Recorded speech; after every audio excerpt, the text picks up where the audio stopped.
Ladies and gentlemen, we're going to go ahead and get started once again. Do I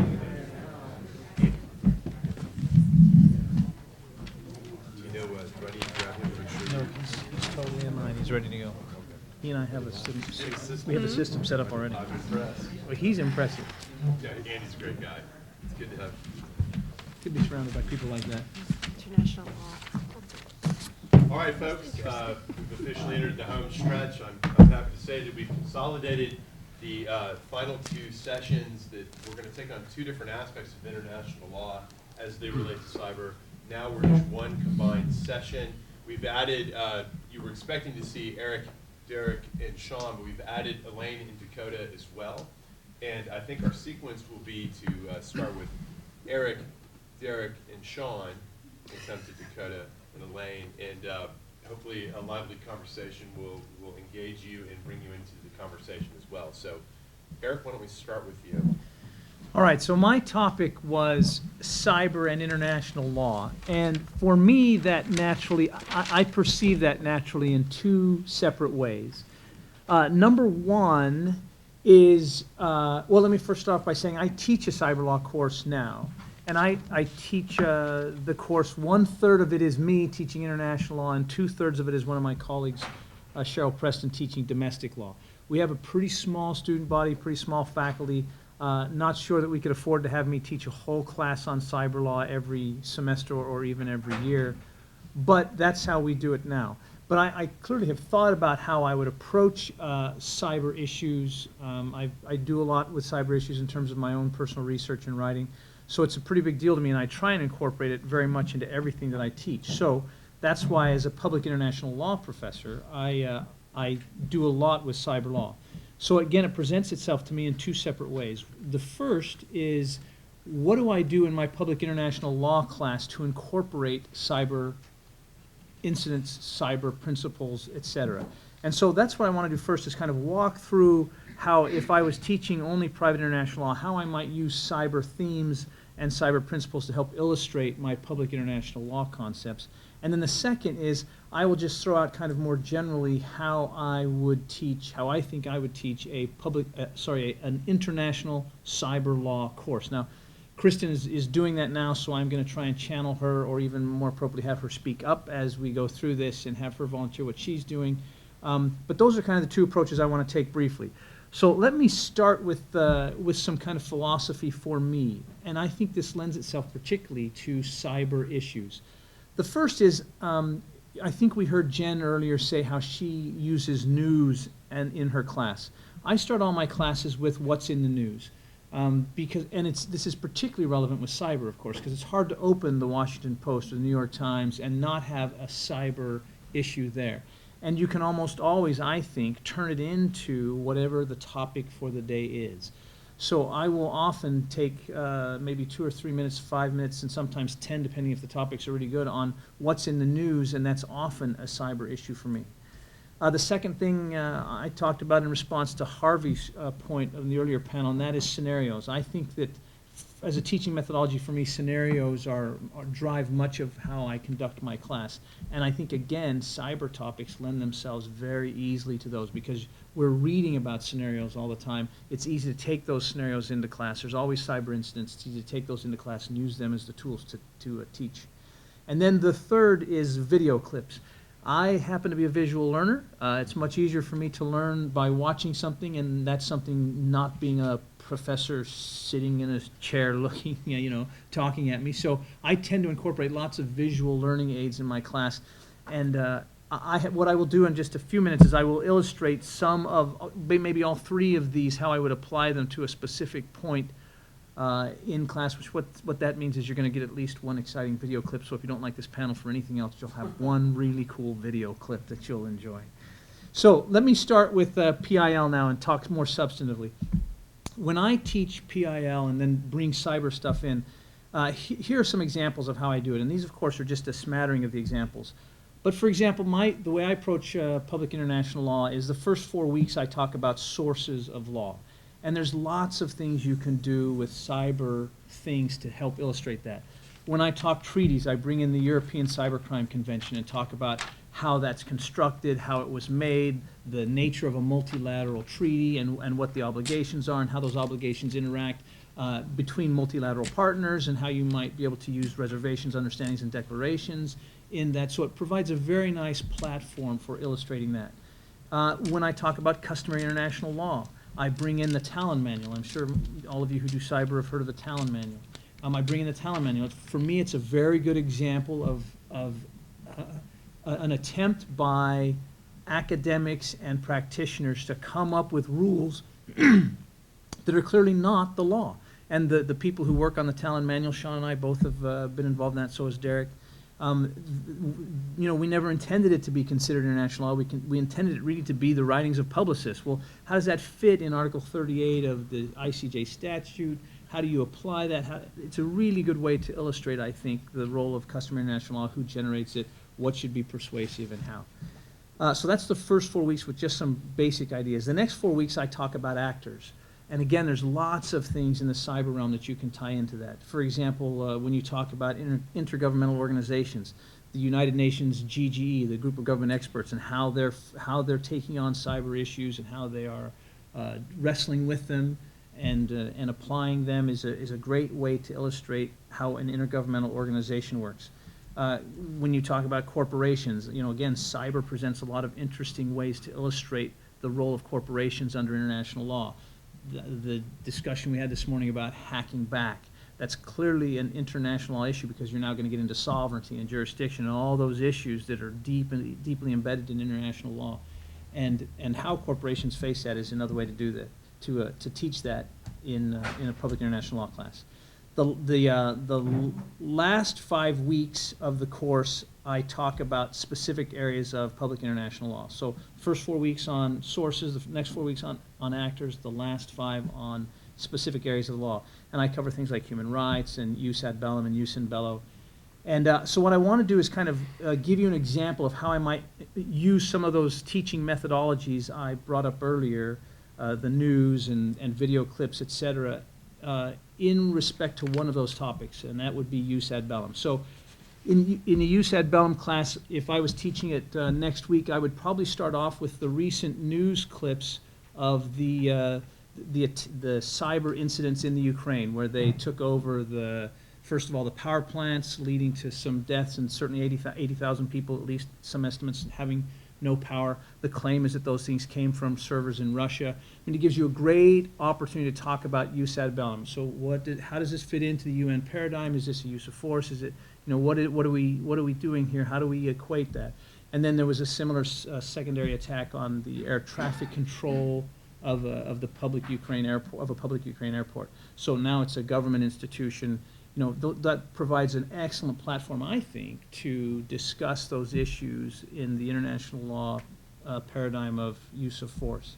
So I would use those news clips to start, and then I might show a video clip. So I have to thank Andy. Andy's been very helpful in this. Andy, can you roll that first video clip? It's a little bit long, maybe 4 minutes. Maybe I'll stop us in the middle, although it's pretty entertaining. Has everybody seen Mission Impossible 2? If not, spoiler alert. You're going to get a good chunk of what's going to happen here. So, all right, so let's just watch this and I'll talk about it after. Go ahead, please, Andy. Thank you.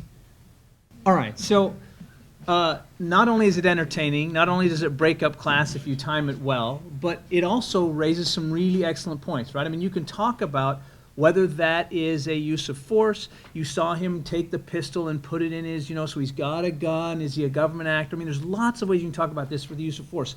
And I generally get the class, my sense is that most of the class comes back to saying, yeah, this guy's a government agent, he's in a foreign country, this is probably use of force. And then I say, okay, well now, instead of sending in Tom Cruise, we just have his buddy sitting at a computer terminal at home, hacks into that building's control system, and then turns up the temperature on the canister in which the Chimera is kept and burns it.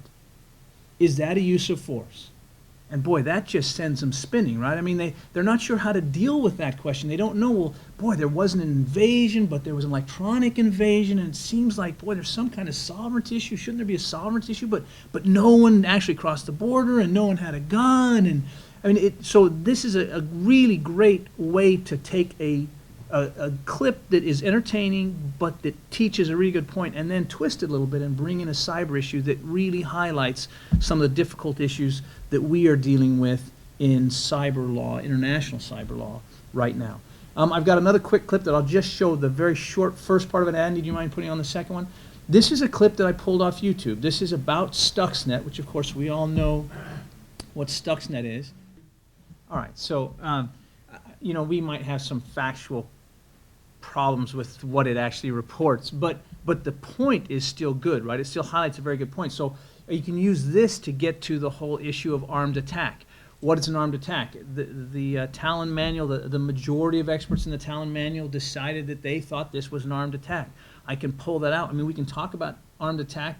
I can talk about tanks rolling across the border, and that's pretty clear to them. And then when I show them this clip, it makes them think, well, wow, is this an armed attack? I mean, it resulted in damage. Is the scale and effects really the type of thing we should be basing this legal standard on? And it gives a chance to really kind of nug into that discussion. And then, of course, as I mentioned with Harvey, I like to use scenarios. So then I will put up at the end of the class maybe this scenario and have them work through this scenario. So for the benefit of those watching, I'll just read this scenario. Red and blue are neighboring countries and have a history of armed conflicts. There has been tenuous peace since the end of World War II. In the border region that they share, there are large populations of both red and blue citizens on each side of the border, contributing to the continuing instability. It is rumored that red has developed a plan to acquire radioactive material. Though it is unclear, some in blue are speculating that red plans to create and subsequently explode a dirty bomb in blue and then invade to defend its citizens in blue. This, of course, is a scenario that we've all seen play out in real life any number of times. Then, the next slide, you are an assistant legal advisor to the Ministry of Defense in blue. The blue president and his war council are considering the following 8 actions in response to their neighbor, country red.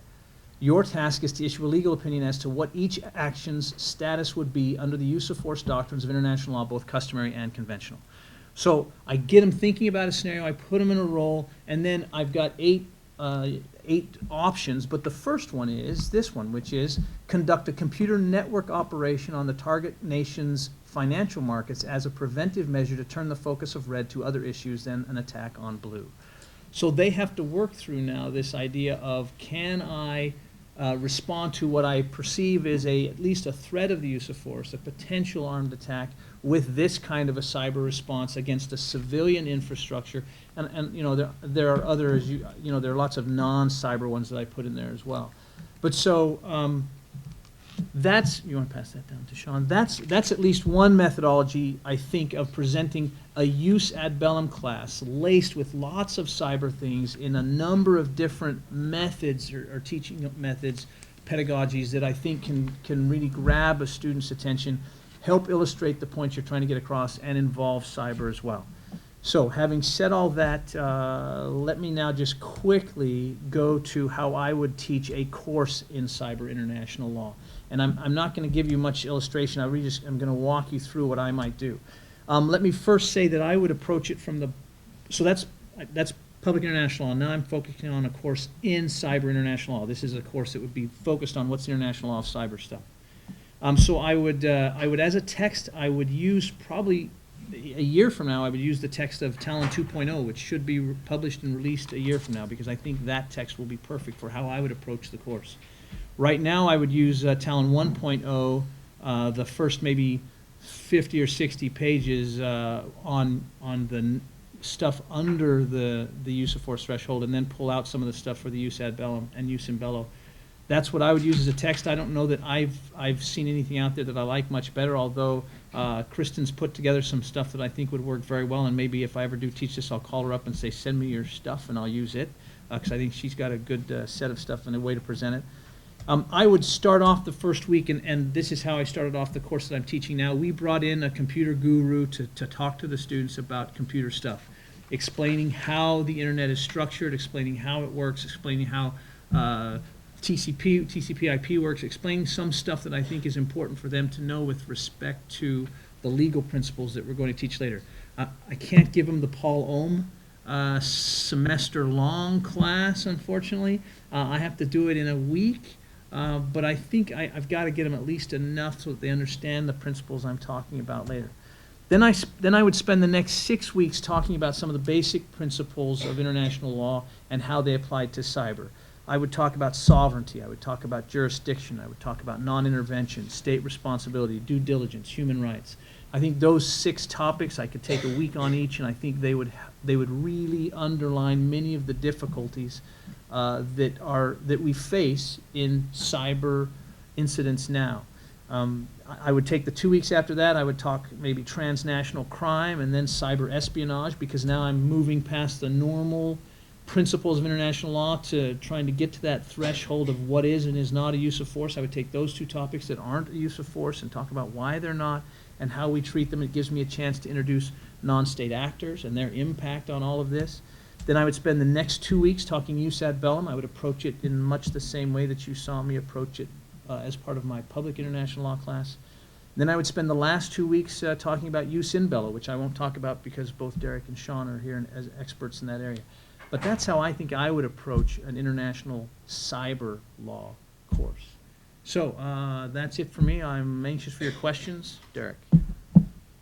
Thanks. Thanks very much, Eric. And if I had known that I was going to be asked to follow Tom Cruise, I might have declined. But here are my thoughts. This is a nice framework that Eric's provided, and I haven't given a great deal of thought to how one might go about designing a full course on cyber and the law of war. Partly I haven't thought about this a great deal because I think students would need to have a very solid grounding in the jus ad bellum and in the jus in bello in order to take the course to an appropriate level and sustain it over the course of an entire semester.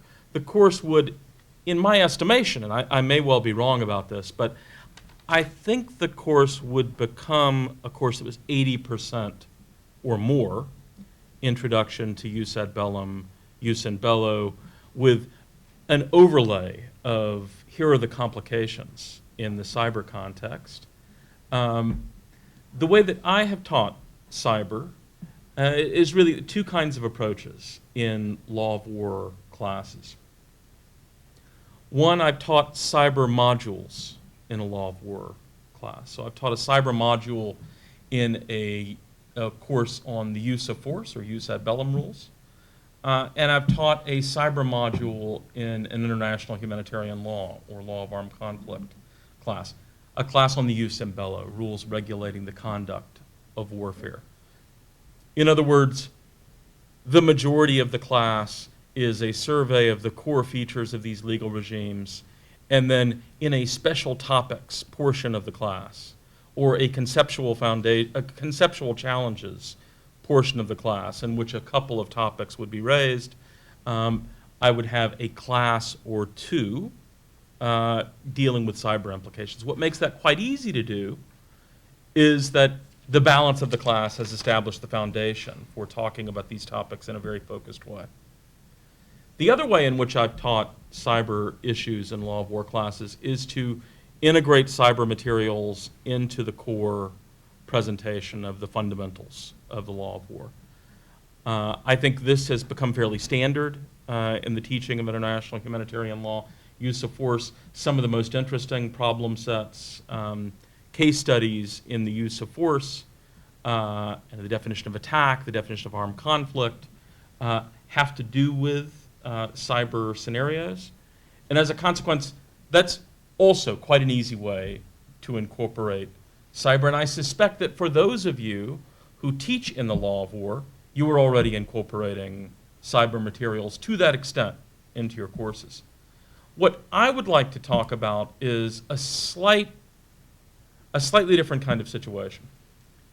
If you don't teach a course on the law of war, if you teach a cybersecurity class, or a general cyber law class, or a national security law class, and you want to incorporate a module or a unit on cyber and the law of war, what might that unit look like? What are some of the materials that you might utilize there? So I recognize that there are a number of modalities by which you might teach cyber in the law of war context. But I'm really going to focus on this modular kind of approach, working with the assumption that you have not, in the balance of the class, provided students with the foundation in the law of war necessary so that you could present a very thin sort of cyber overlay and prompt discussion, educate the students adequately in the minimum content that you'd want to convey in the area. So with that in mind, a few points.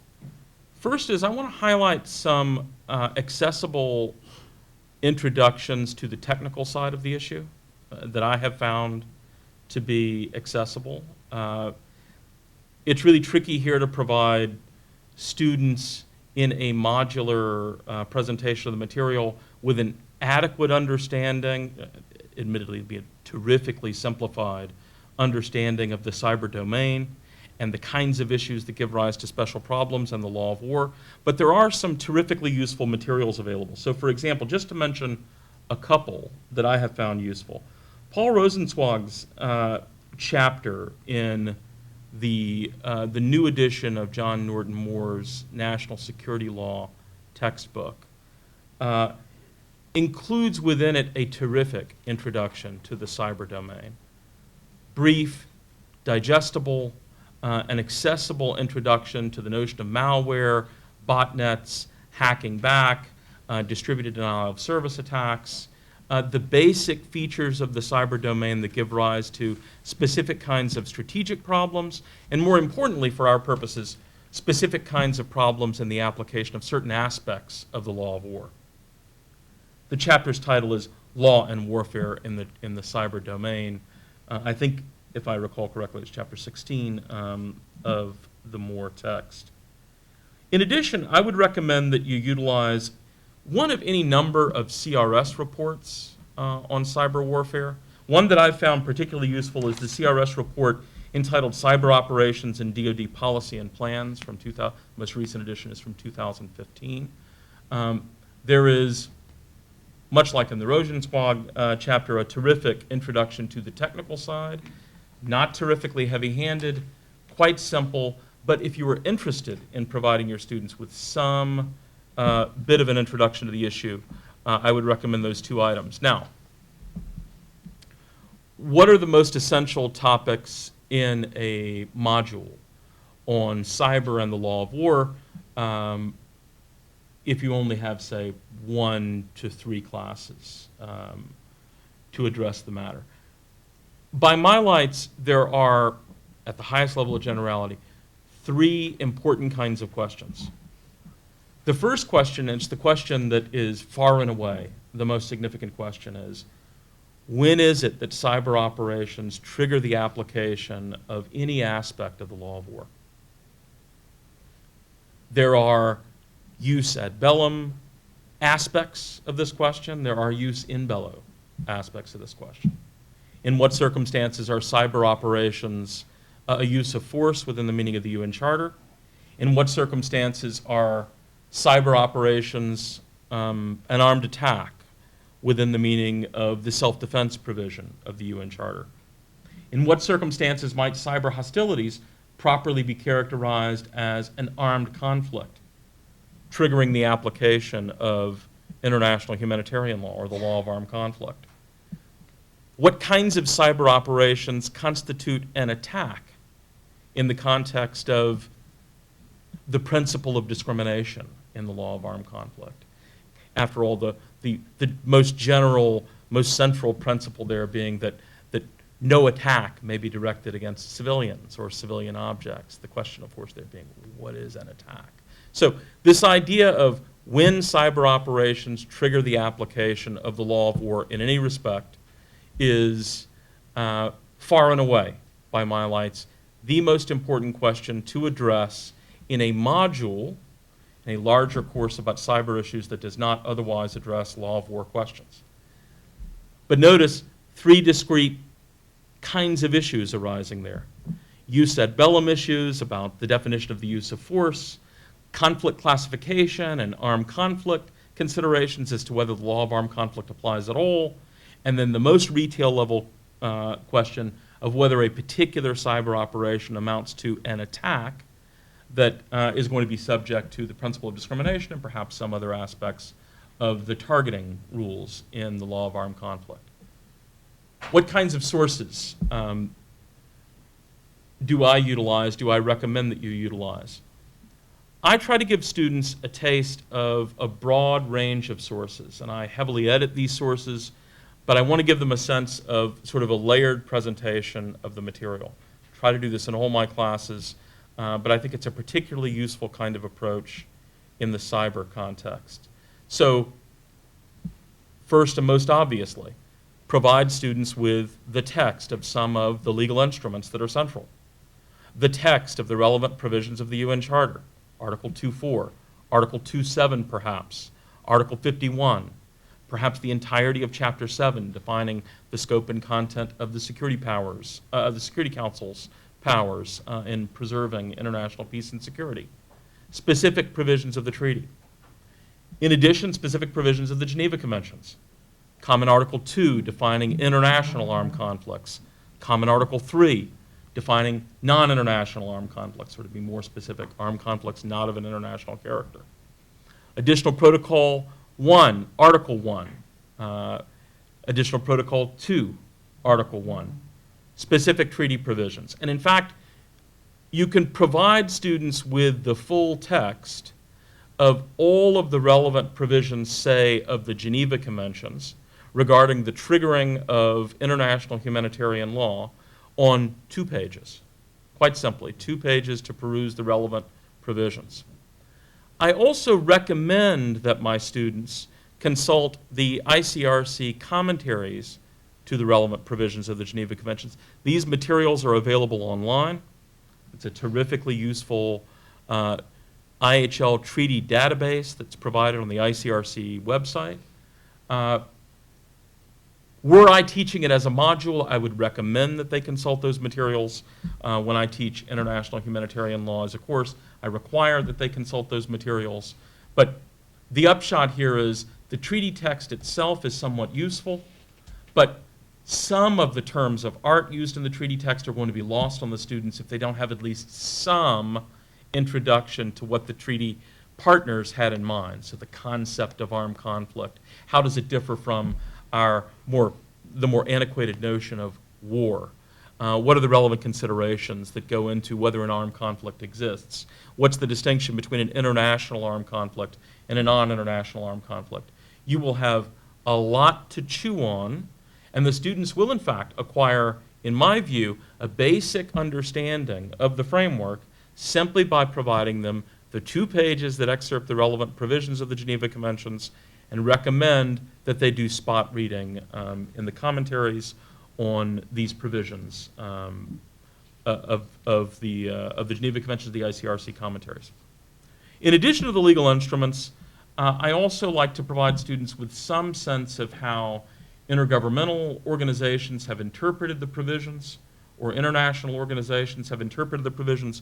If there are relevant ICJ judgments in the context of self-defense or use of force, the Nicaragua case is terrifically important. The oil platforms case is important. UN General Assembly resolutions. In the cyber context particularly, the UN Group of Governmental Expert reports and national reports to the GGE process. I also like to include some national government materials, and here I mean formal national government materials. In the law of war context, this is really quite simple to do because of the widespread availability of national military manuals. The US DoD Law of War Manual, recently published Law of War Manual, is useful in this regard. It's useful in providing an introduction to the U.S. view on law of war principles generally. It's also terrifically useful in getting some sense of the U.S. position on specific issues in the cyber context. Indeed, there is an entire chapter on cyber operations in the DoD Law of War Handbook. And finally, of course, secondary materials. And here I think the secondary materials obviously would include the Tallinn Manual.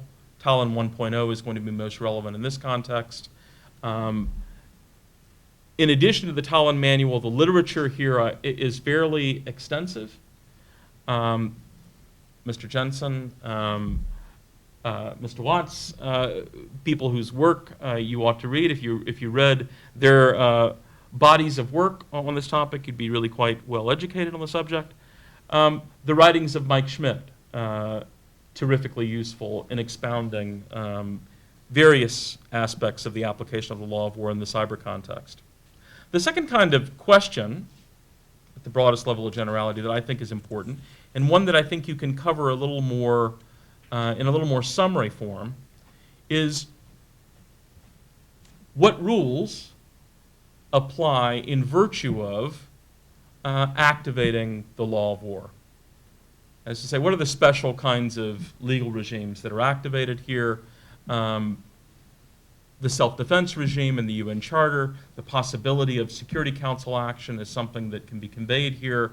A basic introduction to the principle of distinction, to the bundles of protections accorded individuals assigned a specific status in IHL, are issues that I think can be raised in fairly summary form, invoking the range of materials that I discussed earlier. The idea is, the first big question is, when is it that this special set of rules is activated?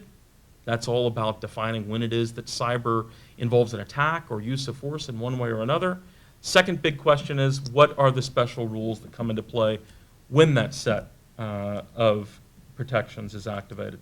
And third and final question that I think ought to be addressed in the materials is that there should be something on the regime interactions between the law of war and other potentially applicable international legal regimes in the cyber context.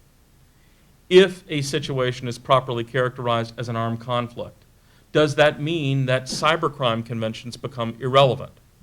Does it mean that human rights agreements, insofar as they apply in the cyber context, become irrelevant? Does the application of the law of war mean that all other potentially applicable international legal regimes that purport to assign protections to individuals in the cyber context fall out of the equation? And it's a contentious debate in the law of war circles. The debate typically centers on the relationship between international human rights law and international humanitarian law. But you can abstract out of that debate a bit and reflect more broadly on the relationship between competing regimes that might both speak to the same situation but articulate a fundamentally different set of rules. One recommendation I have is to look at the specific sections of the International Law Commission's report on the fragmentation of international law that deal with the concept of lex specialis. Lex specialis being a concept in conflicts of law by which the more specific legal regime trumps, supersedes to one degree or another, a more general regime under the circumstances in which the more specific regime is thought to apply as a formal matter. So that's, in a nutshell, my recommendations along these lines. We can talk in more depth in the Q&A on how one might work in case studies, how one might work in experiential approaches. One kind, just to flag one tactic or strategy that I've employed in the past. I've had students respond very favorably to treaty drafting exercises. Now, for the most part, I've done this in the context of the application of the Geneva Conventions to counterterrorism military operations, and asked the students to reflect on whether specific provisions of the Geneva Conventions that don't seem to be well suited to contemporary counterterrorism military operations, how we might revise those provisions, have the students write black letter language, what the treaty language would be, and then to write brief commentaries defending the language, and then have other students in the class criticize, point out persistent ambiguities in the new reformulation.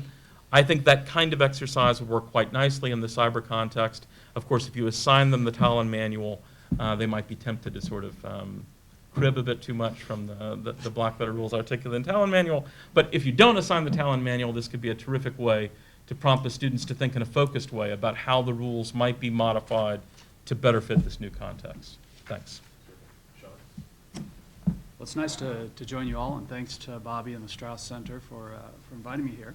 I've especially found today's discussions interesting because it's revealed the really complex relationships that we all have with our courses, and so getting to peer inside their thinking and sort of their concerns and the limitations that they've encountered has been useful to me. So I thought to start, I'd share some of my relationship with my Law of War course, and that is first to say that I broke up with my Law of War course.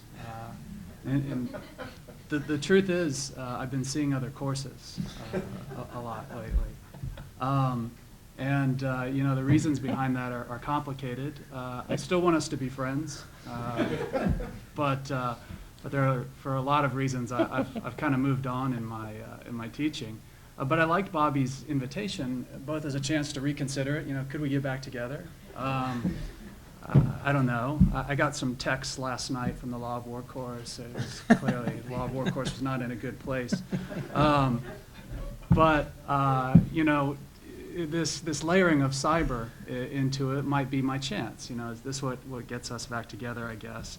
And so here's what I came up with, and I've got a couple of slides that'll outline what I've envisioned here.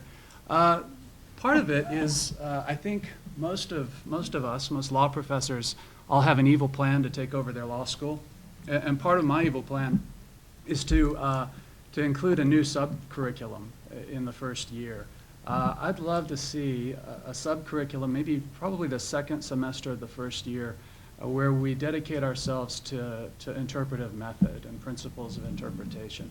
And I think you could do it through a number of substantive vehicles. So for instance, my proposal is to add into the first year a course on principles or methods of interpretation, but using the Law of War and maybe the context of cyber war as a vehicle there. So you're not saying, look, here one else, take jurisprudence, or here one else, here's an introduction to interpretive legal theory, and that just scare them off.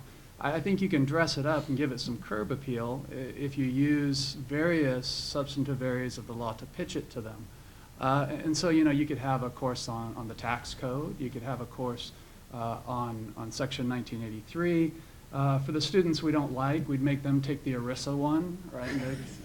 At any rate, so my contribution to this sub-curriculum would be this course that uses the Law of War and cyber warfare to teach the basic principles and ideas behind legal analysis and legal interpretation. So let me walk you through this real briefly. I think first you have to start with an orientation. As I thought about it, I thought I wanted to keep the barriers to entry low, both for the professor and for the students. So we're dealing with 1L, so there's not an opportunity to have serious prerequisites or anything. We couldn't require public international law in most law schools. And so I'd have to start with a first class session on the Law of War generally. The idea in the presentation, and I think the idea I would carry through in the course, I'd be interested in skeptical responses, would simply be to focus on one textual, probably treaty-based excerpt each class session. Keep things very narrow. Now we're sacrificing, of course, a lot of coverage. This is by no means a doctrinally complete Law of War course at all. You'd have to constantly remind yourself, I think, and remind the students, they're not emerging as doctrinal Law of War experts. They are emerging as students who have encountered thorny interpretive problems in maybe an interesting and relevant context. So in this Law of War orientation, I've plucked something from the 1899 Hague regulations, and it's from the preamble, actually. Now, most law students, even by their third year, the last time they read a preamble was in 5th grade civics when they had to memorize the Constitution's preamble, right? American lawyers don't read preambles. We go down to the substantive law. But that's not universal. Over in Europe, for instance, they take preambles quite seriously. And so the first interpretive question you might encounter is, well, what does that mean for the Law of War, something like that? I think most of us who have studied the area know it's an expression of the idea that the Law of War has to operate in these extreme conditions, but that it also is out there to try to strike a balance, that there is the military necessity balance that always hangs over all Law of War decisions. And so you could take that passage there and serve it up to students, and then you could ask them, at this very early stage of the course, how do you strike that balance in a cyber context? Does humanity mean the same thing? Are military necessity and military priorities the same thing in a cyber context? So that might be the first day. I'd like to walk them through some history that first day as well. The law of war is a peculiarly reactive body of law. It hasn't worked very well in a prescriptive sense. It's usually dealing with atrocities or problems that emerged from the last war we fought. The same is true of technology. It does a poor job of forecasting solutions to new technologies. It does a better job reacting to some technologies. So I've got some writings I would probably serve up to them on that. And the British Law of Armed Conflict Manual has an excellent history section, and so I would probably introduce them to the history of the law of war there. The second day is my cyber orientation. So, it's different from Paul's. It would be too much for me to try to replicate what he does there. And so rather than a technical orientation on that second class session, I would envision a tactical orientation. That is, what are states up to and why are they militarizing cyberspace? What are their ambitions and goals in cyberspace, and how roughly are they going about doing that? So the excerpt there is from the 2015 DoD Cyber Strategy. And you can see a theme of restraint. At least we profess to restrain ourselves in our cyber operations. There are other sources I would expose them to. The cyber military doctrine is actually quite accessible. It wasn't that long ago, just 5 years ago, you had to really speculate as to exactly what states were doing, and states weren't even admitting they had offensive capacities in cyberspace or offensive intentions, but those things are all on the table now. There's a joint publication, 3-12, that lays out the Department of Defense very rudimentary cyber strategies. The point was made earlier today, I think it's just a personal call for a professor. Is she willing to, or is she not willing to go into the WikiLeaks stuff? There's a lot of cyber doctrine in there. There's a presidential policy directive that lays a lot of very frank things out. I only got to see the thing in my reserve capacity. I'm assigned as a operational lawyer at U.S. Strategic Command, the parent command for Cyber Command. But yeah, if you don't have a lot of personal qualms about sending your students to those resources, you could very much fill out that day with a pretty clear picture, if not of the technical aspects of cyber warfare, certainly a lot of the tactical and strategic aspects of cyber warfare. The next day, I think we get into interpretive method in earnest. And so international law is interesting because it has codified interpretive method. In the passage I give you there, that is right out of the Vienna Convention on the Law of Treaties. Students always chuckle when I say there's a treaty on treaties. And so we'll introduce them to the Treaty on Treaties there and show how international law suggests interpretive methods right there. So, of course, ordinary meaning and textualism gets pride of place. But followed not too long after by a purposive goal, or a goal perhaps even of vindicating legislative intent. And so you can see where the discussion begins to lead there. There are other sources of interpretation and suggestions of interpretive rules you might expose them to as well. The cyber angle to that day, I think, is, is there a preferred interpretive method when you're dealing with cyber? Is there a preferred or more principled interpretive method when you're dealing with circumstances that clearly were not envisioned when any of these treaties were written? And so should that give rise to, give more emphasis to ordinary meaning? Should that give less emphasis to object and purpose, or legislative history, or travaux preparatoires, as they're called in international law? I think you can have some fascinating discussions and explorations with students there. So I think that's the sort of the orientation, or sort of the groundwork that I would lay before I got into the substantive stuff. Derek did an excellent job of emphasizing that the law of war is peculiarly obsessed with these conditions of application. The rookie mistake in the law of war is to simply open a law of war instrument and grab a normative rule that you like and just apply it willy-nilly. Good law of war specialists know to concern themselves in the first place with these threshold determinations, and I won't emphasize these too greatly because Derek did a great job walking you through them. But I've selected Common Article 2 and Common Article 3 there. The interpretive point that I think is interesting, these are the thresholds for the law applicable to international armed conflict and to non-international armed conflict, respectively. The interesting thing is they're using the same term, armed conflict, to describe the circumstance to which the law applies. But if you know a little bit about this area of the law, they actually mean quite different things. Same treaty, succeeding articles using the identical term meaning vastly different things. I mean, that's wonderful. Those are wonderful discussions of statutory interpretation very early in the course that I think you can expose them to. Armed conflict is an extraordinarily low threshold for Common Article 2. Dealing with international armed conflict, it's a quite high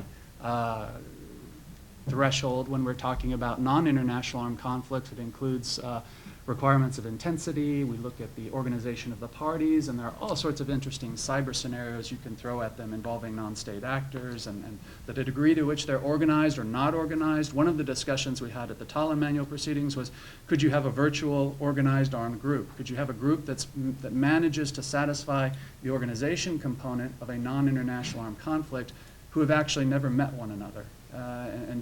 Could they be said to have a sufficient hierarchy, a system of discipline, when all they are doing is loosely coordinating operations against a single objective? So that would, I think, cover some important points of application and of interpretation, I think, as well. The last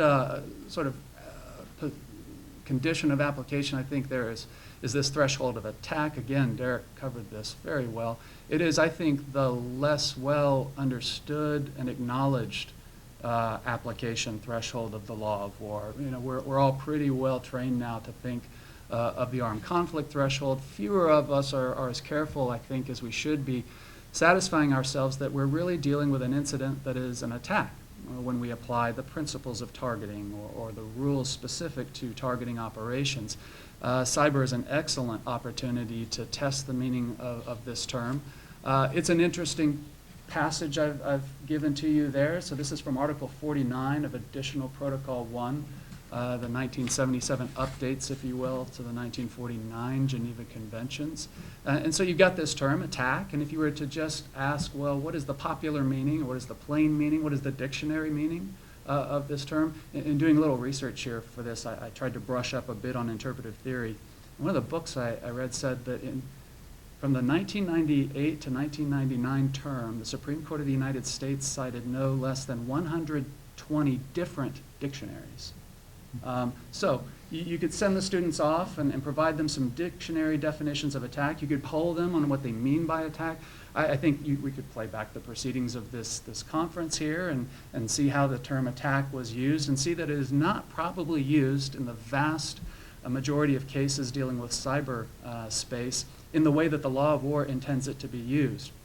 And so once they get past their inclination to go with a plain meaning term of attack, you would direct them to the second part of the provision that actually elaborates on it. So you have to take off your blinders and you have to look a little more broadly at the passage. And there's this reference, of course, to violence. The cyber incidents that I think are particularly interesting are those cyber operations. We can't call them attacks, right? Because that's begging the question there. But those cyber operations that merely reduce functionality. So you've got a botnet or something that isn't totally denying service, but it's annoying because it's harder to get on, and you're just being slowed down. And I think there are all sorts of interesting strategic and tactical reasons to do that rather than to just turn off someone's internet. Just slow them down and reduce their capacity. And so you would walk the students through that and say, has an attack occurred consistently with the way we mean it in the law of war?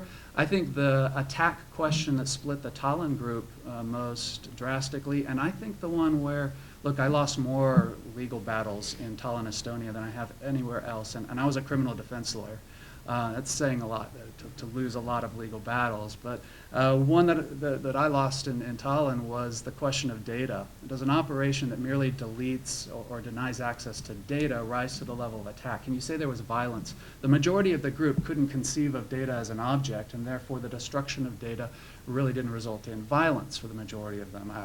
We're going to relook some of the 1.0 rules when we issue the 2.0 manual, and I bet there's some, if not a change in view, at least the majority and minority numbers will have changed a bit. But you can see that I think there's all sorts of interesting interpretive work to be done and illustrations to be made out of these conditions of application.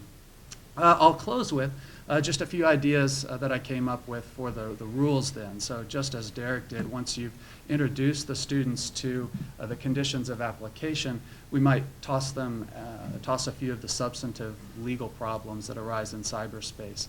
Again, I've just picked some passages that I think could be the focus for the day. So the first might be the notion of direct participation. So a civilian loses her protection from intentional targeting when she takes a direct part in hostilities. If you were to emphasize original intent on this day as the preferred interpretive method, I think you could come up with some pretty compelling evidence that the majority of states' intent has shifted. If you take states' current positions on direct participation in hostilities, I would take the word direct out. For instance, the direct does not mean direct any longer. If you poll states' military manuals, even if you read the ICRC's own guidance, direct no longer means direct in a proximate cause sense. So you'll have 1Ls who have taken torts probably, and you can throw some proximate cause at them here. Nor does the term for such time as mean anything at all. So the rule used to mean, yeah, you can deliberately target them, but they have to be doing the thing that constituted direct participation in hostilities when you want to target them. No state adheres to that, and even the ICRC bailed out on that language as well. So you've got live, real, still technically binding treaty text there, but very much has a gloss of practice thrown over it that you could expose the students to, and again, arm them with a few more interpretive tools there.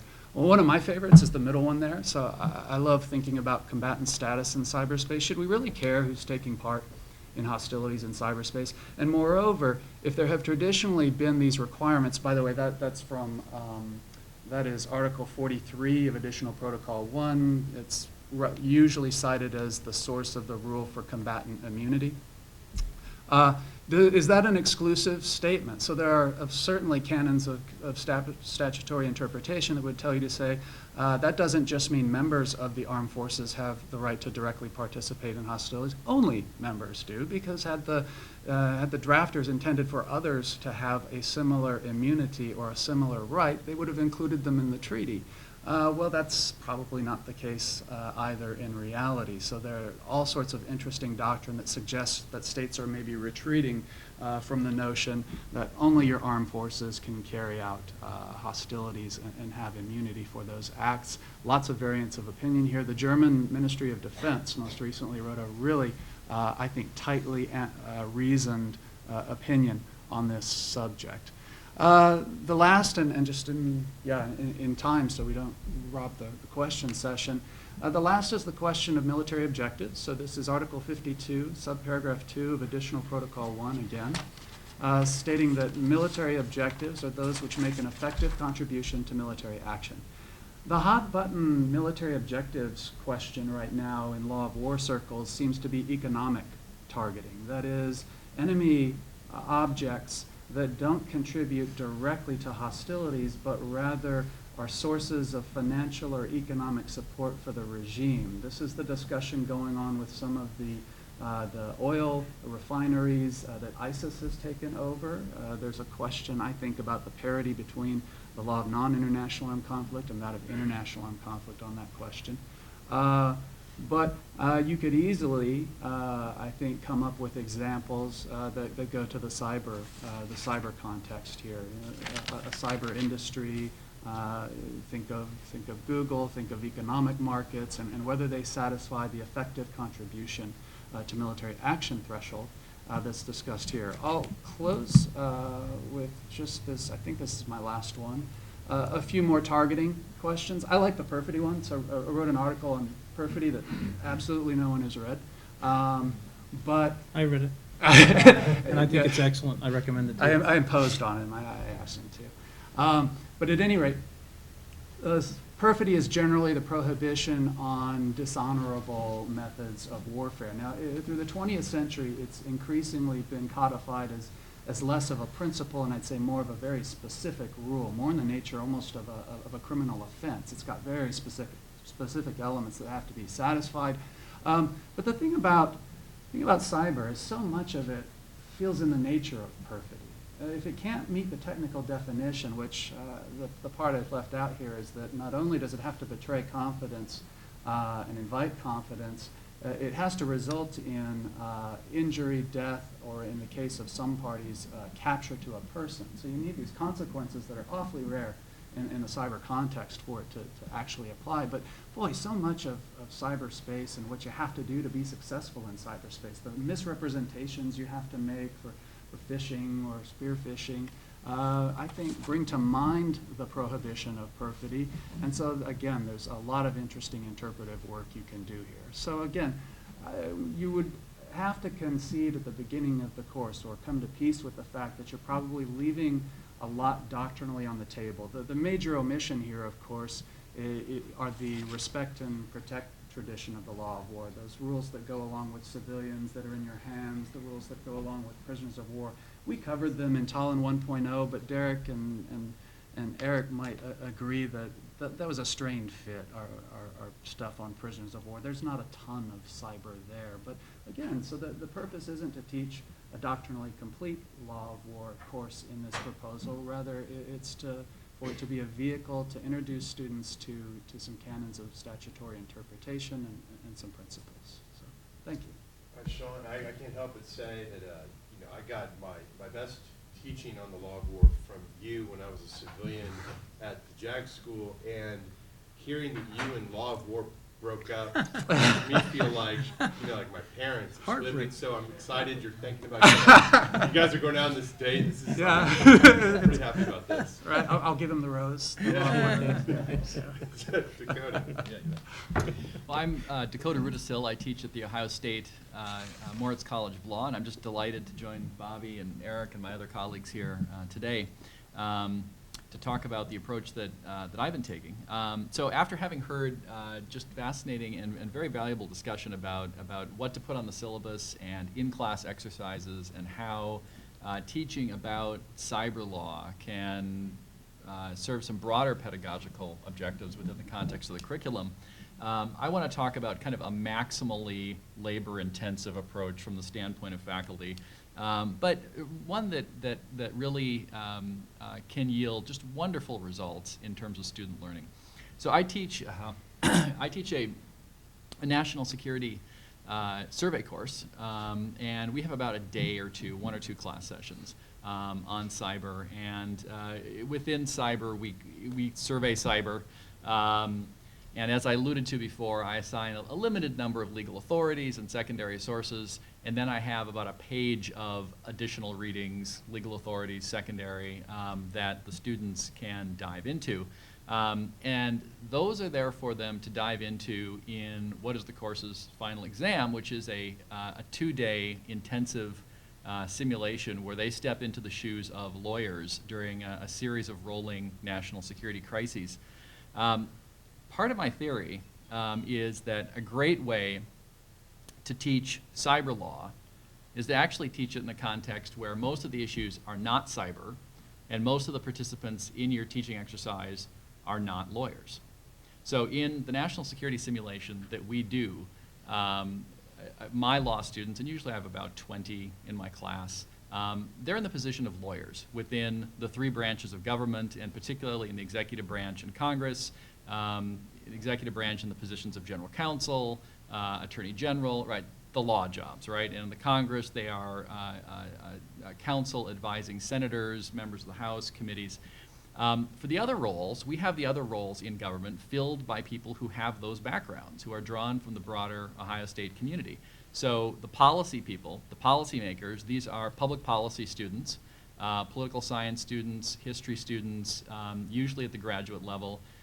The intelligence kind of cabinet level and policymaker and intelligence analyst people are from Ohio State's Security and Intelligence Studies program. The agencies have press secretaries, and there's about a 30-person press corps. They're from the communications school. And then we have students who have military backgrounds who then are in the military roles, chairman of the Joint Chiefs of Staff, the COCOMs, people of that nature. So what you see are students assuming their roles that they've been training for at OSU or otherwise have some sort of background for. And so the simulation is very much about role assumption, about understanding what your role is, distinct from the role of somebody who's in a different type of position, right? And really, the most foundational professional skill that you could have in whatever type of profession you're in is role assumption. You do your role, right? And you understand what its responsibilities and obligations are, and you don't try to do somebody else's role for them. For the top level decision maker folks, the president, the Speaker of the House, people like that, we bring in senior practitioners who have not only the professional background, but the type of personality that you're going to expect in these roles. And so, for instance, the president, in the most recent time we ran the simulation, is a retired Army colonel. He was a brigade commander in Baghdad. He's got exactly the personality that you would expect from somebody who is president, secretary of defense, whatever. Very busy, action-oriented, very focused on national security, and not a lawyer, not a lawyer. So what I'm trying to do here is to have a sim which does that role assumption and also has content which goes to each of these 5 areas, right? And so you're going to find some stuff in the sim which is heavily legal, right? But you're going to find some stuff going on in the sim that's like policy, right? It's like entirely policy, right? Other stuff which are media problems, intelligence dilemmas, right? Which are, and maybe the intelligence was collected through use of legal authorities, right? And has some media implications if they leak, right? But you just have some straight up intel analysis questions, right? And so that sets this simulation apart from some of the other wonderful simulations which are out there. So about 10 years ago, I was hired to help design and run a couple iterations of the grand strategy simulation at Yale, run by Paul Kennedy, John Lewis Gaddis, and Charlie Hill. And fantastic sim, also 2 days real-time intensive, but it's all policy, it's grand strategy, right? And there are people from a number of different schools at Yale, but they're not kind of in their particular roles, right?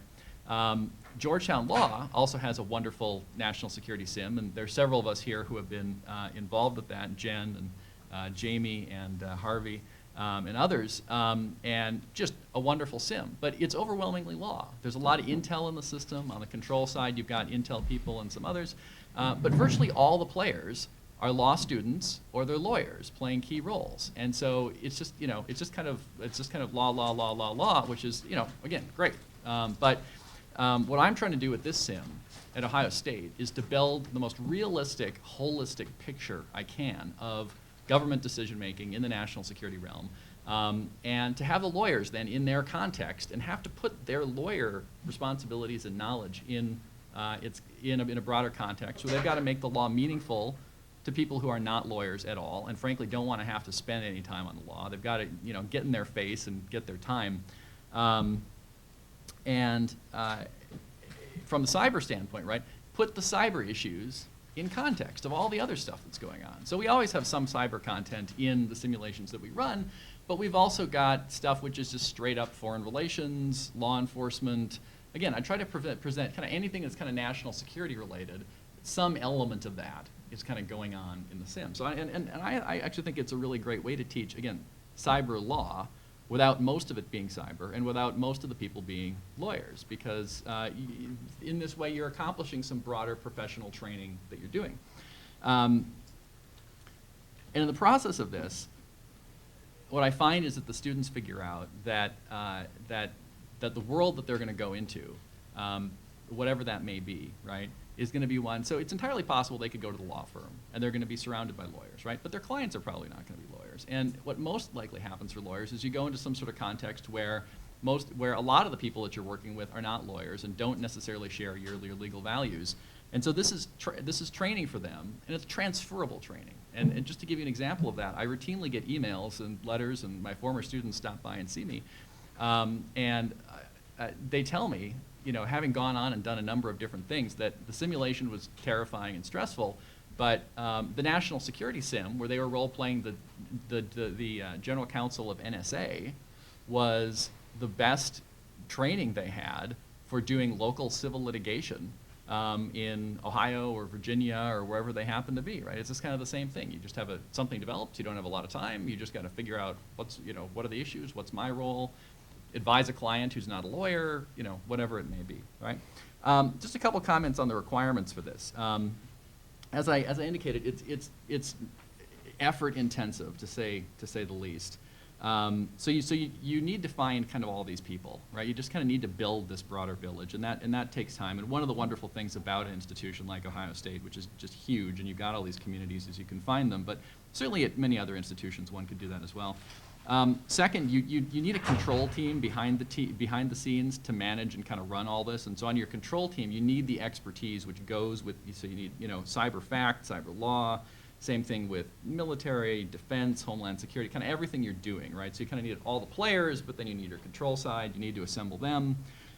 You need to design the simulations or the scenarios in such a way that they're challenging for the students, right, but also manageable, right? So they can really kind of get their hands around it. They can apply what they've learned in a survey course, and they get driven towards interesting issues and interesting dilemmas, but there's enough flex and give in the system where they've got agency. So if they make a key decision, if they use the processes in government to get to a decision on something, that decision can be meaningful if they make it well or make it badly, right? And that's always just from a design standpoint to write the media injects, the intel injects, the in-person contacts in such a way, again, where it's demanding for them, and you're teeing up very deliberately key issues and dilemmas and intercultural communication challenges, right, between law people, military people, intel people, policy people, right?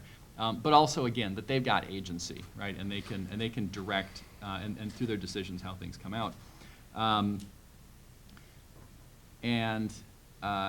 So I would just say on the results side, again, I mean, just my students find that the skills that they're learning are valuable for them in whatever context they go on to do. The other thing I would note is that from kind of a professional standpoint at the faculty level, it's a really wonderful thing for cross-pollination within a university between different communities. And you find out just, that a colleague in poli-sci or the communications department or the geography department is doing something really, really interesting, which actually relates to what you're doing on law. So again, highly labor intensive, but it has some wonderful rewards to it. Terrific. Elaine? Hi. It's kind of hard to follow all these exhaustive comments. Nevertheless, I'll try. And I wanted to offer 2 points that basically broaden everything that's been said so far. And the way I've done this in the past, which I found students were engaging, was to start with the premise that we've heard all throughout the day and yesterday, that the law lags behind technology, that it's futile to try to make law, that it might actually be counterproductive, to try to make law that foresees developments. So the basic question I start with, and this goes back to Kristen's point of a straw poll, is I ask students, how adequate do you think is international law in dealing with the cyber challenge? And for one reason or another, everybody has a gut feeling of which side they're going to come down on, and then you get into the substantive issues, and then you see some students actually changing their mind, which is interesting. So I start with this premise to say, how adequate is it, or how adequate do you feel it is? And that gives me the opportunity to weave in 2 aspects. One is to situate the international legal debate in the broader policy debate that's going on internationally. And that is taking place in the context of norms, confidence building measures and capacity building measures. So in that broad debate, the legal community, the international legal lawyers, is actually only a group in there that have to interact with all these other interest groups and their views on things. And actually their views on norms are different things to certain groups in the cyber ecosystem than to international lawyers. So then this is a way to weave in the different actors that are involved, because then you, for example, have all these human rights coalitions that are actively lobbying for rules of the road in cyberspace, for new norms in this space, and also for international law. But it all comes in various different shapes. Same with corporations. So you have these different levels of rules that might be explored in cyberspace, yet I feel when we talk about international law and the definition of that international lawyers take, it actually only covers a small sliver. But that sliver interacts with all those other interests of states and all those other equities in the policy debate. So I find that useful to tie it back to the broader norms debate. I think it helps also students to dissect what's going on in the news, because whenever norms in cyberspace enters the news, it's usually the broader understanding. And as has just been said, it also gives them a flavor of the interdisciplinarity of this, and they can actually get in touch with all the other different aspects. The second thing that can be brought in is to have the comparative lens. And I think Ben had noticed that earlier with the surveillance law, that there is an interpretation emerging, which is, I think, Talon 1.0 and Talon 2.0, but I think it's worth pointing out in light of the international policy debate that that interpretation might actually not be shared by a whole lot of other countries in the world, that there are actually competing views on does international law apply in the first place, and then second of all, how does international law apply? And I think there, it depends, of course, how long the course is, how much time you have to cover this, but it's interesting to look at other potentially competing interpretative approaches of countries like Russia and China that sometimes fundamentally clash with Western understandings of some of these areas, human rights law, for example. And the other side to cover this is to look at different regional organizations or different regional organizations and to look at what bodies of law are they engaged in and what kind of rules are they coming up with. So you have NATO, for example, you have EU cybersecurity law, as messy as it is, but there is a lot evolving there that might be in some areas more developed and in other areas less developed than, for example, in the Americas. Or you have also the African Union. There's all sorts of regional forums that are engaged in lawmaking, whether it is treaty making or whether it is the evolution of customary international law. Okay, well, let's get anyone in the audience who has questions or follow-ups on any of this. Yes. Question for Professor Jensen. It harkens back to your red versus blue country case. What if you added a second case to juxtapose it against the one you presented, such that the second case has one country releasing a non-toxic, odorless gas that has the only effect of which was to render the people who breathe it in, which presumably can be directed to their country, euphoric and agreeable. I'm taking note on that. That's a very good idea. So such that they become agreeable to the suggestions of the country that released the gas. Is there force there? Is there coercion? Is there violence there? Yeah. Is there any justice of law, justice in law applications that would inform or counter-inform the original case that was played? Yeah, and I'm sure if I thought long enough, I could somehow tie that into a cyber thing, and that maybe it was triggered. Right? Yeah. Interesting. Good suggestion. Thank you. Anything else? Could be that after many hours of this, no, Vicky. I have a comment. I think a really interesting product that might come out of this is Robert's did such a good job keeping everybody in communication with what's going on. If we had a database of syllabi for intelligence law or cybersecurity law rather, and even the modules, because using modules has been suggested as a very good way to incorporate it across the board in a lot of courses. That would be great if we could share our syllabi, and I would be happy to contribute my syllabi on cybersecurity law, and then maybe be able to share that. I think that would be a really good product to come out of this. Oh, I seem to recall that at some point the Standing Committee on Law and National Security for ABA had talked about collecting that sort of thing. I wish Harvey had to go to the airport, but if he were here, he might say that there's some mechanism already in place. So I'll sniff around and see if I can dig that up. It would be nice to have that kind of clearinghouse, because I think we all reinvent the wheel a lot, and also a lot of us will pull together other materials that we edit ourselves and would be happy to share, and that'd be nice to be able to draw on as well. I would just second that. I think it'd be great. As everyone's been making suggestions, I've been trying to type down the names of articles I need to read, but a syllabus and lecture notes would be even better. So, Well, and slides, right? and So- slides, Yeah. and a voice and a moving head, so that Push play. No, I also did have this is a little bit broader, but the simulations that you guys were suggesting, I think were fantastic in-class exercises. And I teach contracts, and I do a contracts negotiation in class. And I've done it twice now. Both times I thought, man, maybe this would be so much more fun for me if it was treaties. And it's a very similar concept. So it's just Right. about what are the elements to getting to compromise, and then again later, if there's a dispute, what kinds of promises to enforce under what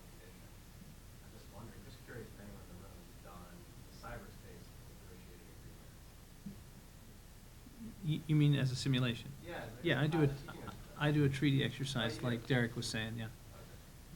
Andrew, when you do that, do you give them any basics of negotiation, or do you assume they know anything about that already? No, I give them an interest. I tell them what you're trying to achieve, and I try to make it not compatible with what the other side is trying to achieve. And the main exercise is to see if they can create value by coming up with something else at the confines of what I've given. Yeah, I do the same thing. I give them an interest, I give them allies and enemies, and I give them red lines that they can't disclose, but that they also can't give up on. And of course, they're competing, so that if everybody holds their red line, there's no way they can get agreement. This is what someone, I read late, so I must have missed you. No, I didn't say that but that's what I do, and I think it's useful, not as a negotiation tool, at least for me, but as a helps them understand just how difficult the treaty process is, right? I mean, you bring these people in, some of them have absolutely no concern about the treaty at all, they're really just concerned about making sure that their buddy knows that they're their buddy. It gives a great opportunity for that. You do a treaty I exercise do as something well. similar. There's real value to the role-playing aspect that you're describing, which is terrific. I've had less success with the role-playing. That's the way that I had originally structured the treaty drafting exercise. But I moved to a slightly different form of it that took the role-playing element of it out. And there's something lost there, but there's something else that's gained. So you just have them draft? yeah, so students will draft, you'll have multiple students draft a solution to a problem, and the solutions won't be consistent. And then those students will try to work together to come up with some compromise as between their specific ways. So they're personally invested in the way in which they think is the proper way to resolve the issue.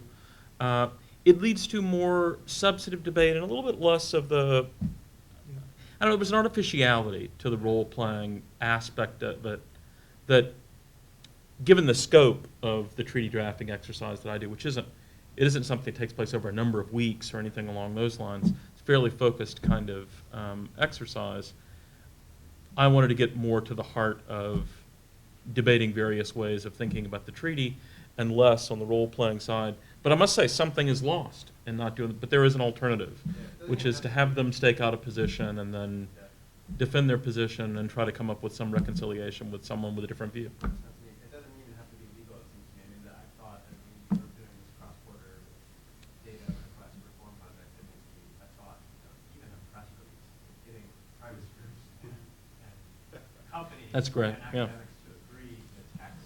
Yeah. Just a one-page press Yeah. release. That's great. Is so friggin' hard. Yeah.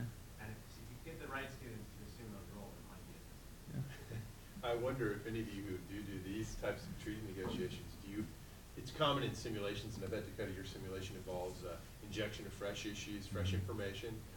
In the treaty negotiations, do you ever inject some intel that reveals a little bit of the other, or purports to reveal some of the other side's position? So I haven't done that, but I bet you do, don't you? Don't you change the scenario as you go? We do. It's very much rolling over the 2 days. Yeah. And so something that we did that was kind of a little analogous was we had the players were basically they got prompts which led them to understand that they need to get a number of different countries on board with basically some rules of engagement about cyber. And so it's analogous to a contract negotiation. Can I ask a specific question? Do any of you guys teach in an international law context international right to privacy claims, which obviously have become so substantial in the past 2.5 years? And if so, what materials do you use for that? So I do that in my human rights piece, and Schrems is the perfect template to do that, right? So I pull out the Advocate General's opinion on Schrems that he gave to the ECHR, and then now I can of course consult the new agreement, which I didn't have until Monday or Tuesday. But so that's an excellent way to talk about privacy and to contrast privacy and safe harbor, and I think Schrems is a great platform for that. Do you tell them that Schrems, the whole concept came from, I think it was at Berkeley, what was it? Where he was a student in a seminar, and this was a seminar paper, and then kind of launched into actual litigation from there? I don't tell him that because I didn't know that. I didn't know that either. So he comes from Berkeley? He was a Berkeley student? He was an international student at one of the West Coast schools. Wow. I should have done more research. I shouldn't have admitted that on camera. I really did know Delete that. that. Yeah, that's right. Somebody added that part out. All right, well, it could be, I have the sense that we have reached that moment, that wonderful moment where we can say, Thank you to the panel, and thanks to all of you for being part of this event, and I hope you all found it useful, and you participate in our future events as well. Thanks to everybody.